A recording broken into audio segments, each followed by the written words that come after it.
গভীর রাত, হয়তো ঘুম আসছে না, আর মাথার মধ্যে শুধু একটাই চিন্তা ঘুরপাক খাচ্ছে, কাল কি হবে। এই একটা প্রশ্নই যেন রাতের সব শান্তি কেড়ে নেওয়ার জন্য যথেষ্ট। যদি কাল সবকিছু ভুল হয়ে যায়, লোকে কি ভাববে? এই প্রশ্নগুলো কেমন যেন একটা অদৃশ্য চাপ তৈরি করে রাখে আমাদের মনে, তাই না? আমার মনে হয় আমরা প্রায় সবাই এই অনুভূতির সাথে কম বেশি পরিচিত। চলুন, আজ আমরা ঠিক এমনই একজনের গল্প শুনি। তার নাম ধরুন রাহুল। রাহুল সারাক্ষণ ভবিষ্যৎ নিয়ে ভাবে, চাকরিটা থাকবে তো, পরীক্ষায় পাশ করতে পারব তো। ওর জীবনটা যেন দুশ্চিন্তার একটা মাকড়সার জালে আটকে গেছে।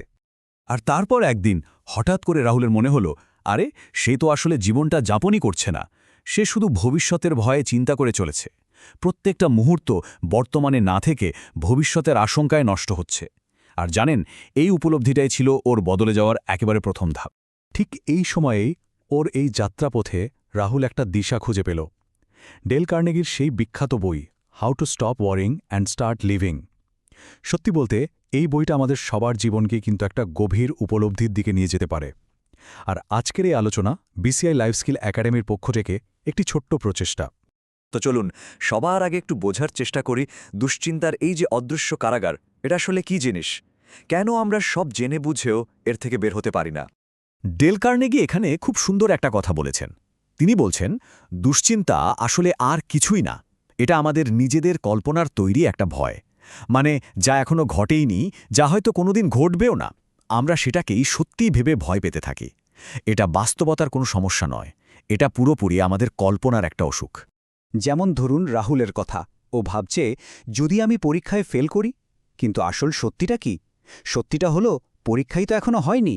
ভেবে দেখুন একবার, কল্পনা আর বাস্তবের মধ্যে কত বড় একটা ফাঁক। আর ঠিক এই ফাঁকটাকেই কিন্তু দুশ্চিন্তা এসে ভরে দেয়। তাহলে প্রশ্ন হলো, এই যে কল্পনার ভয়, এই দুশ্চিন্তা, এটাকে চেনা আর সামলানোর উপায়টা কি? কার্নেগি এর জন্য দারুণ একটা সাইকোলজিক্যাল টেকনিকের কথা বলেছেন, এমন একটা কৌশল যা আমাদের ভয়কে বিশ্লেষণ বা অ্যানালাইজ করতে শেখায়। এই কৌশলের মাত্র ৩টে সহজ ধাপ। ১ নম্বর, নিজেকে জিজ্ঞেস করুন সবচেয়ে খারাপটা কি হতে পারে, জানিয়ে ভয় পাচ্ছি তার একদম শেষ পরিণতি কি। ২ নম্বর, মনে মনে সেই সবচেয়ে খারাপ পরিস্থিতিটাকে মেনে নেওয়ার জন্য প্রস্তুত হন, ধরে নিন ওটা হয়েই গেছে। আর ৩ নম্বর, এবার শান্ত মাথায় চেষ্টা করুন কিভাবে ওই খারাপ পরিস্থিতিটা থেকে বেরোনো যায় বা অন্তত আরেকটু ভালো করা যায়। এর পেছনের আসল শিক্ষাটা কি জানেন? যখন আমরা ভয়কে এড়িয়ে না গিয়ে ওর মুখোমুখি দাঁড়াই, তখন ভয়টা কেমন যেন নিজে থেকেই ছোট হয়ে যায়। পালিয়ে যাওয়াটা সমাধান নয়, সামনা করাটাই হলো জয়ের প্রথম ধাপ। আচ্ছা, ভয়কে তো না হয় চিনে নিলাম, কিন্তু এরপর আসে একটা শান্ত মন গড়ে তোলার অভ্যাস তৈরি করার পালা। কারণ একবার ভেবে দেখুন তো, দুশ্চিন্তা যদি একটা বদভ্যাস হতে পারে, তাহলে শান্তিও তো একটা ভালো অভ্যাস হতে পারে, তাই না? যেটা আমরা চেষ্টা করে, চর্চা করে অর্জন করতে পারি। কার্নেগি বলছেন, এই দুশ্চিন্তার অভ্যাসটা ভাঙার প্রথম ধাপই হল ছোটখাটো বিষয় নিয়ে অতিরিক্ত মাথা ঘামানো বন্ধ করা। কারণ আমাদের জীবনের সব সমস্যা কিন্তু সমান মনোযোগ পাওয়ার যোগ্য নয়।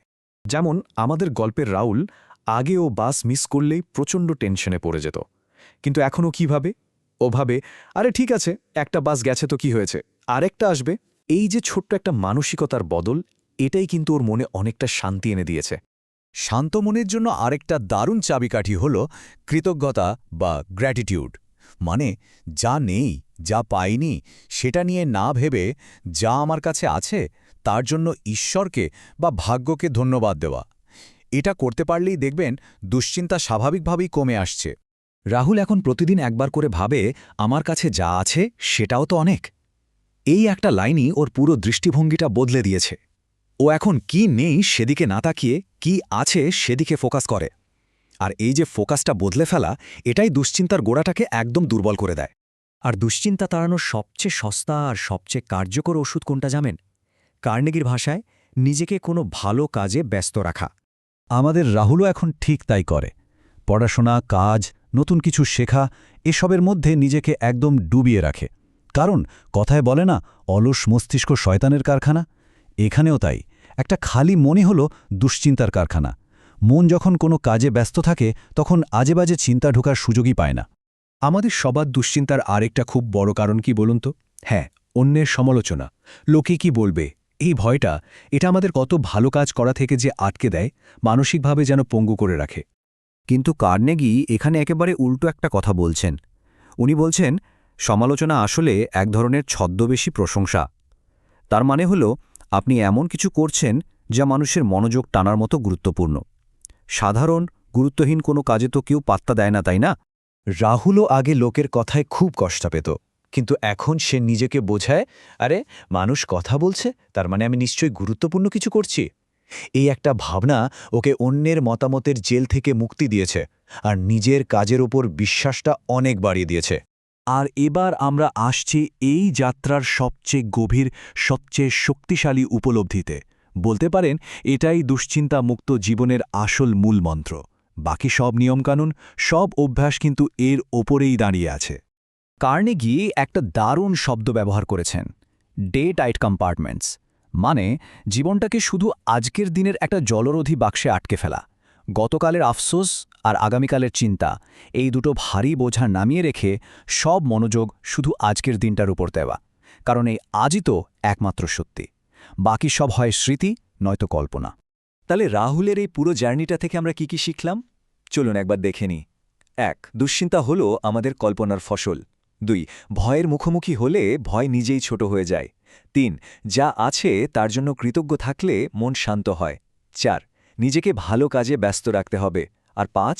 এবং সবচেয়ে জরুরি, অতীত বা ভবিষ্যৎ নয়, বাঁচতে হবে শুধু আজকের দিনটাকে নিয়ে।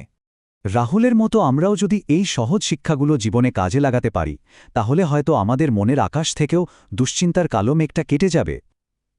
আজকের এই আলোচনা যদি আপনাদের পথ চলায় একটুও সাহায্য করে, তাহলে অবশ্যই লাইক, শেয়ার আর কমেন্ট করে আমাদের জানাবেন। আপনাদের মতামত আমাদের জন্য সত্যিই খুব মূল্যবান। জানিয়ে রাখি, আমাদের এই প্রচেষ্টাটি বিসিআই লাইফ স্কিল একাডেমির পক্ষ থেকে। আমরা দীর্ঘ ২০ বছরেরও বেশি সময় ধরে ক্লাস 10 থেকে শুরু করে পিএইচডি পর্যন্ত ছাত্রছাত্রীদের একাডেমিক গাইডেন্স এবং অ্যাডমিশন সাপোর্ট দিয়ে আসছি। আমরা শুধু একটি প্রতিষ্ঠান নই, আমরা একটি বিশ্বাসের জায়গা তৈরি করতে চেয়েছি। এ বিষয়ে আরও বিস্তারিত তথ্য ডেসক্রিপশন বক্সে পেয়ে যাবেন।